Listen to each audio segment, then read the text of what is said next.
Okay, class. Siguro naman nagbasa kayo ng inyong mga kwaderno. Ngayon, Opo.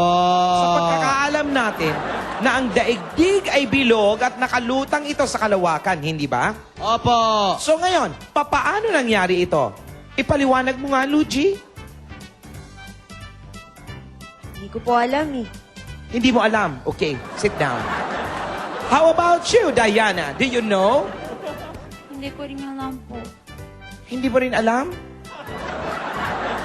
Ay, nako, Ay, Jose, malamang alam mo ito. Ipaliwanag mo kung paano nangyari ito. Pakiulit nga po, ma'am. Ang sabi ko, alam natin na ang daigdig ay bilog Opo. at nakalutang ito sa kalawakan. Paano nangyari ito? Alam niyo ba yan, ma'am? Oo naman.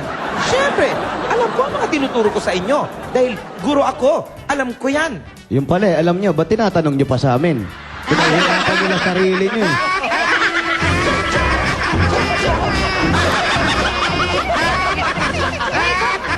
Ang hindi natin mapailiwanag. Posing, ma! Kinuna ng picture. Digicam na Polaroid. Ngayon, gagamitin natin yan mamaya-maya sa ating salamangka. Ngunit sa ngayon, magtanghalian muna tayo ng isang masigabo. Dahil ito na ang joke number 2 mula kay Angelina Alcantara ng Quezon City. Ah! Anak!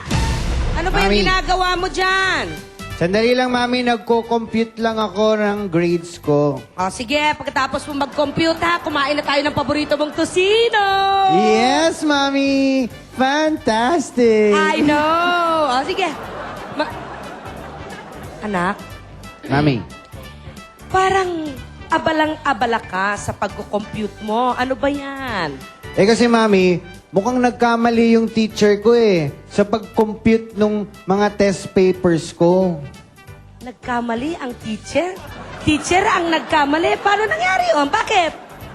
Kasi, ang binigay niya sa akin average, 70. Ha? 70? 70 ang binigay ng teacher mo? Kaya nga, mami, nagtatakaw bakit 70 ang binigay sa akin. Lahat ng test papers ko naman, 0. Di ba dapat 0 din?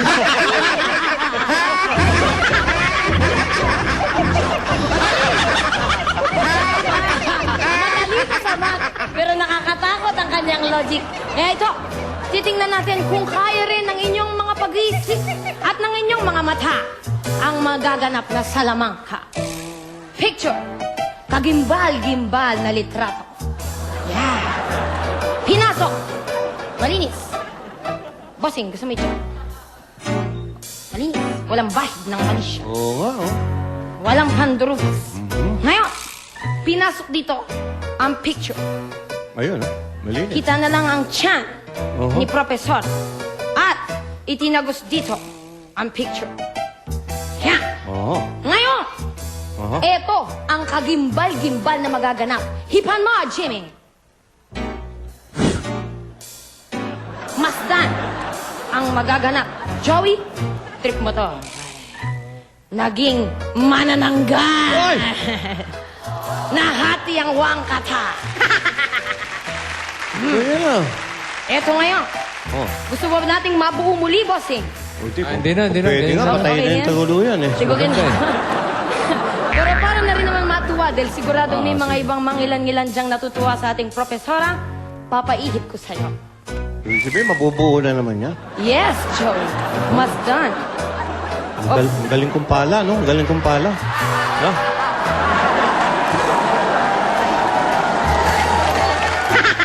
Bakit? Parang kulang sa ihip, bossing. Ha? Hipan mo ulit. Masama ihip ko. Parang napasama. Ayan na, okay na yan. Tingnan natin ngayon kung mabubuo siya. Oh! Eh! Ang linis. Malinis. Ganyan talaga ang buhay. Ano, Boy Duda? Tawa ka ba? Bleh. Pero ito ang mas malinis sa lahat. Matuto. Joke number 3. Pinaka-nakakatuwa mula kay Romeo Apuli ng Pampanga. Natutuwa si Bilag na Dihoya. Oh? Birthday pa naman yan. Birthday na Dihoya. Oh. Pero nakita mo nung inuusog yung litrato, talagang hiwalay, humihiwalay. Nakita mo, uma-adjust. Makikita mo, bumabaloktot talaga yung katawan. Pare, si Ruby nga pala, bago tayo magkakwentuhan. Bakit? Nanalo kasi si Obama. Pinalitan na ang pangalan ni Ruby. Iba na? Ha? Oo. Anong pinalit? Darak. Obama. Darak na siya. Darak? Oo, si Ruby. Ay, pinalakpakan pa. Oh. Ibig sabihin, tinatanggap talaga ng tao na baboy itong babaeng to. May applause eh. Darak. Oh, bakit ka na naman nakatambay dito sa tindahan ko? Hindi. Pinagtatakan ko talaga yung katawan eh. Siya mo, pagbunod na ganyan buo. Oh. Uy, hindi ba kayo bagong pintura itong tindahan ko? Hindi ba kayo natutuwa? Okay ah. Ha? Sino nagpinta nito? Ang bango. Sino nagpinta niya? Wala, yung isang pinsan ko. Alam mo kung natanong-tanong mo lang ako? Nirekomenda ko lolo ko. Ha? Nirekomenda ko lolo ko. Pintura ang lolo mo? Oo. May water shop yun eh. Yung auto shop. Ba, pasalamat ka, nadala ko doon ng usapan. Aba, sayang nga, baka libre pa yan eh. Baka nalibre pa yan. Bakit? Mabilis ba magpinta lolo mo? Mabilis. Alam mo ba yung lolo ko? Oh, Pag nagpinta yon, isang buong jeep. Isang buong jeep, ha? pipintahan. Oh, bipintahan niya yun. Oh. Tinatapos niya yun. 30 minutes. Baka naman hubay-hubero yan. Ano? Hubay-hubero. Ano hubero? Ano hubero? Hubero. Ano yun? Ano yung sabihin ng hubero? O magpunta ka na iba siya. Alam mo. Oo, iba Tagalog nila nun. Hindi, nilinawan niya. 30 minutes, pinipintahan niya yung jeep. Oh, paglabas, parang bago. Wala yan kay Pare Mick. Baka balbo ng pagkakagawa. Anong balbon? Eto nakita mo nga, ito pa nga balbon eh. Yung pinintahan niya talagang makinis, makintab. 30 minutes, ha? 30 minutes! Hindi mo alam yung hubay-hubero? Hindi, ano yun? Wala. Ano yun? Balbon? Wala sa lolo ko yan. Ay, wala rin pala eh. Bakit ba? Yung lolo ko, yun ang magaling magpinta. Oh. Hindi lang magaling, mabilis pa.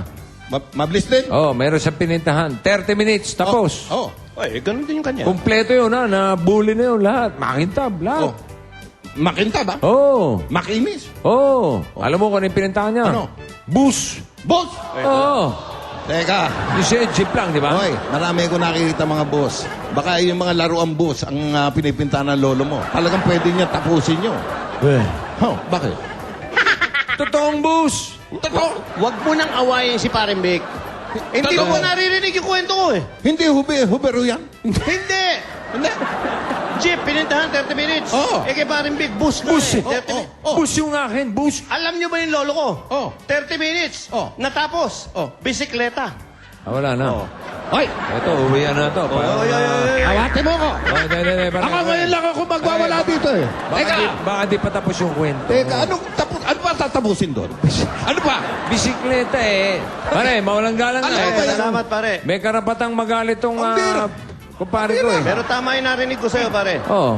Ito, hindi pa naman tapos yun. Tapos na ba yung kwento ko? Ano pa nga tatapusin mo? Pinintahan niyo. Sige, hinahamon mo yung lolo ko, pinintahan yung bisikleta in 30 minutes. Oh! Sige, subukan mo. Ikaw magpinta. Tumatakbong bisikleta sa Turo Luzon. Sige. Tumatakbo. Sige, pintahan mo. Tumatakbo eh. Turo Luzon eh. Lolo ko si Arsala. Ano? Saan niya? Bakita. Panahon ni Subalde. Hindi hubero yan. Ano ba yung sabihin ng hubero? Balbon. Balbon. Balbon yan. Ano yung hubero? Wala. Tanong natin kay Bossing mamaya. Ano yun? Salitang kabanatuan daw yun. Sandali lang. Oh. Yan. Yung bombilya. Ito, hindi ko napailaw kahapon eh. Oh. Nagtataka ko, pag inihipo niya, umiilaw eh. Pero susubukan kong pailawin. Ay, ha? kailangan Oh, papapain sige, muna sige. natin yung mga ilaw dito para makakita ebidensya. Sige.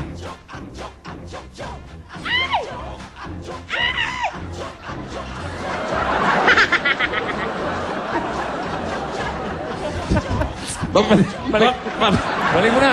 Wala. Alam na kita. Batayaw! Batayaw! Ilaw na lang eh. Yun ang hubero. Wala nang hawak dun sa light bulb na yun. Hubero. Congratulations muna sa ating joke senders for today. Instant 3,000 pesos para sa inyo. Panalo din ng 3,000 pesos gift certificate mula sa CDO. Itong ating Tabarkas. Fantastic Tabarkas. Ang tanong, tosino siya! Yang tosino siya! Ayun sinabi. Happy si Adam. May almusal na siya bukas. Yan ang fantastic na tawaran natin sa inyo ng CDO Fantastic Young Pork Tocino. Yang ang masarap. Yan ang CDO! At magbabalik pa po ang Eat Bulaga.